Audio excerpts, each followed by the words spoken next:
Ask Sessions. We are back. We have got Mark Gordon, the founder of Score Draw Music, who makes music for visual media, for TV, for films, for games. If it's visual and it needs music, Mark Gordon's your guy. Hello, Mark. That's it. Hi, how are you? I'm very good. I'm very good. Thank you for your time today.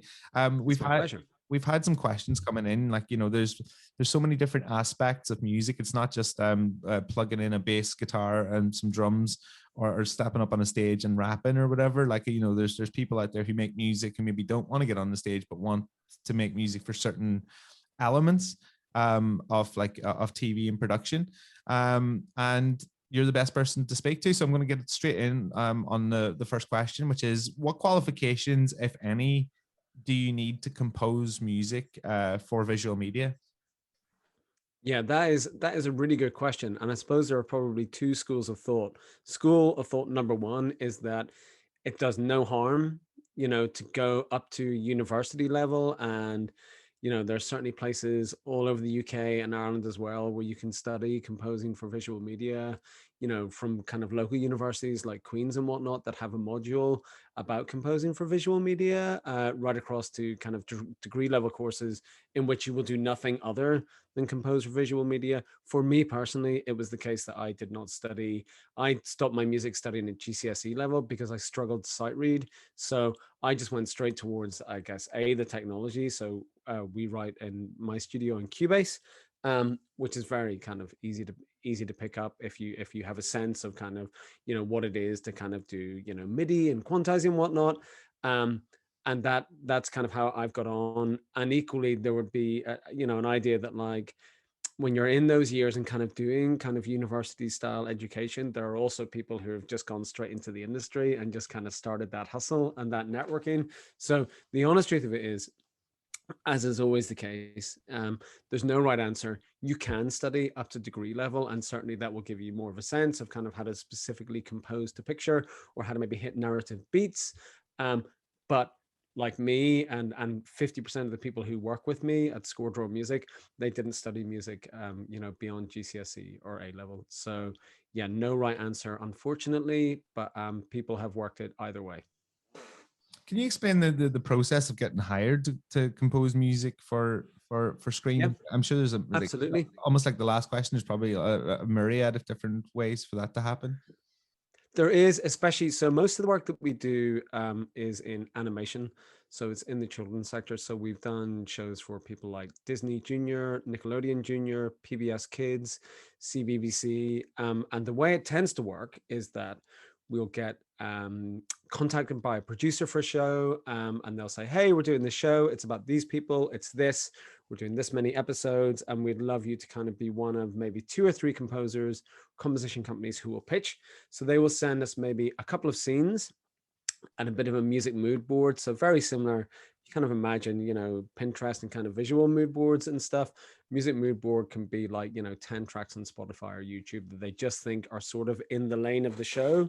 So, we think it's a little bit The Incredibles, but we think it could be a little bit, this Nickelodeon Junior show as well. So it's kind of that sound. So then we'll get sent some, maybe some clips and whatnot, and we'll just write some music. And then we'll send it back in, and they'll get to the kind of decision-making process, and either it'll be like, okay, you're hired. We love the demo that you did. And, it's 52 episodes. So it's going to be about an 18-month production run. Each episode will be 11 minutes and off we go. Or, also sometimes it's like, it was a really good pitch, but actually we're going to go in a slightly different direction. So it oftentimes is pitching. Sometimes we do just get asked, like, will you do this theme tune for this Nickelodeon show? And in fact, in that case, then it's just kind of straight into the deep end, which is us talking about mood boards and talking about, well, who's the character? Do you want lyrics? Do you want it to be an instrumental? Do you want it to be this and that? So yeah, a lot of the time it's just pitching, kind of as you would imagine. They're going to a bunch of different people and seeing who's the best fit for them for the job.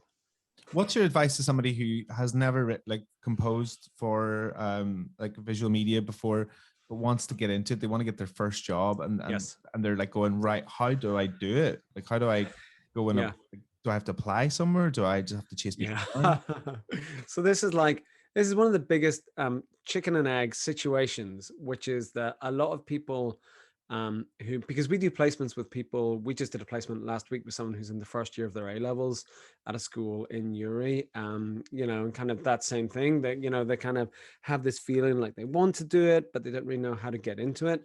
And then whenever so if you have those feelings, and then you want to kind of reach out to directors or producers or people making short films, the first thing they're going to say to you is, can I see your show reel? And then the composer's going to have to go, I haven't got a show reel, but I do think I would be really good at doing this. So the easiest way of kind of getting around that is, and we've done this as well, by the way.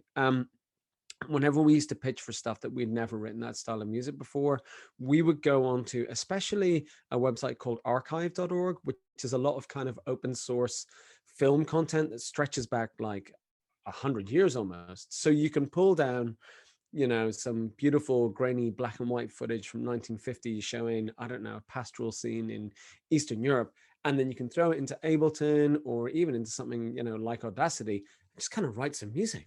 Just kind of put a microphone in front of your piano and write some music to it, and then stick it in Final Cut or a really simple video editing program and put it together and see what happens. And it's the most simple way of kind of starting out on the journey of thinking about being a film TV composer, is find footage that doesn't have any music to it and write your own music to it. I absolutely swear that when we started pitching for children's media stuff, and we had done like 1 5-minute short film, what we did was we pulled content off archive.org and we wrote some kids' music to it. And we went, look, we haven't done a show, but we've done this music that is in the right lane, and it's working to picture, because we found this kind of mad Russian constructivist cartoon stuff from the 1960s and just wrote some music to it.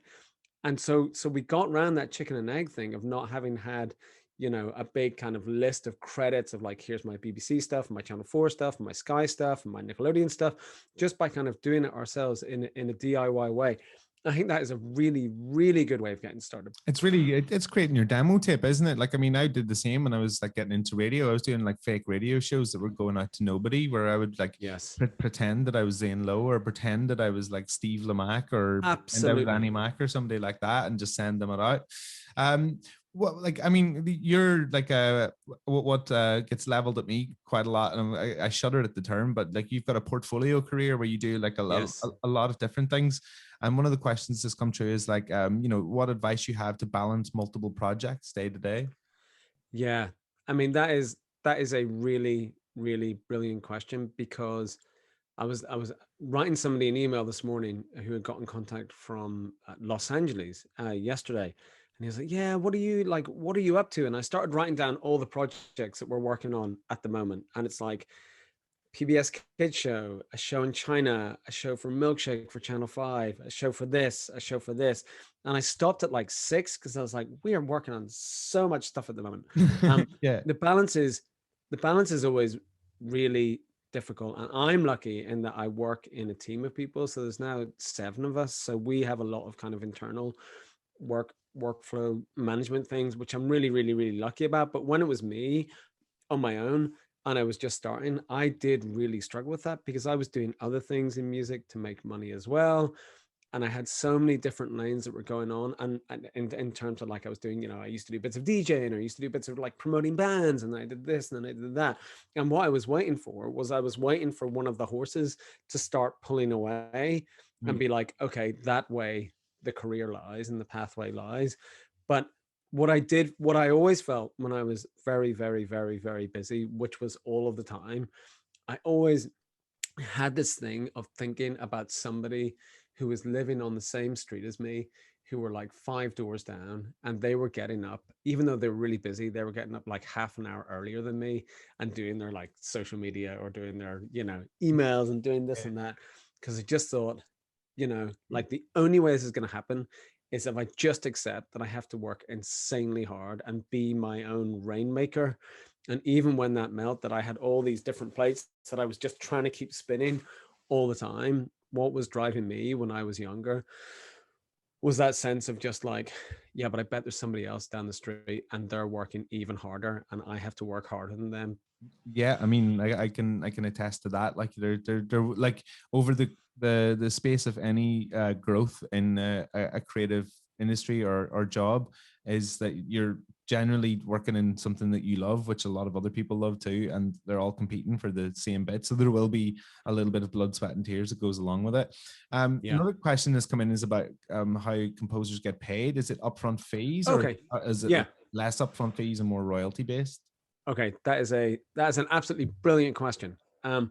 Because I'm lucky enough these days, I sit in on the composers board for a thing called the Ivors Academy. So the Ivors Academy are the people who look after music creators in the UK. So that could be somebody who is like writing a song, or somebody who's writing a piece of classical music, or somebody who's writing, like me, a piece of music for media. And the biggest thing that we're looking at the moment is how composers get remunerated, because historically it was the case that you would have two things. You would have an upfront payment, and then you would also have a legacy royalty. This is the royalty that is collected, for example, if something is broadcast on BBC One and the composer is a member of a collection society. So the two examples of that would be PRS for music, or IMRO. If you live in Northern Ireland, you can kind of choose to have the music that you write collected, the money, the revenue, the royalties generated by it being on TV by one of those two people. So that's the way it's always worked historically. And what is happening at the moment is composers are being squeezed more than ever, and especially because of Netflix and Amazon Prime, and the fact that a lot of kind of media content is moving to kind of on-demand digital, as opposed to old-fashioned linear, as in like, it's Tuesday at 7 o'clock in the evening, let's tune in and watch EastEnders. What that is doing is kind of squeezing composer rights and composer royalties, especially back-end royalties, because the idea is that a streaming service would say, oh, well, we're not going to pay the same amount per minute of usage of music that BBC One might pay. So it is still, composers get paid both ways. You get a fee and you also get a legacy royalty. But the important thing is, to, as composers who are getting into the market, to really to value the music they're making and the copyrights that they make, and to see that it is worth a fee and it is worth a royalty. So to not give away all of your rights as a composer just because you think that by saying, oh, I'll do it for free, Adam, I don't need a royalty at the back end because I'm just getting into the industry. I mean, I had a composer come to me, and he said on his website, he was like, because I'm an emerging composer, I don't mind working on projects for free. And the first thing I said to him was, take that off your website. And he's like, but what do you mean? He's like, I will work for free. I was like, honestly, any producer I will know who, I want to send your thing to, they'll be like, I don't want to work with someone who will just do it for free, because it's devaluing the totality of the industry. So again, it's quite a long answer, but yes, it's both ways. It's royalties and it's also upfront fees. And the kind of takeout is, for people who are wanting to get into it, even if you just charge like 50 quid for that piece of music for your mate's short film, you do a really simple 1-page agreement saying, okay, I'm licensing this piece of music to you that I really love, and I know it's a short film, but like, can you give me 10 pence? Because it's still my art as well. So yeah, there you go. Mark, thank you so much for your time and your pearls of wisdom. That's okay. No problem. I could talk about this all day. I know you could.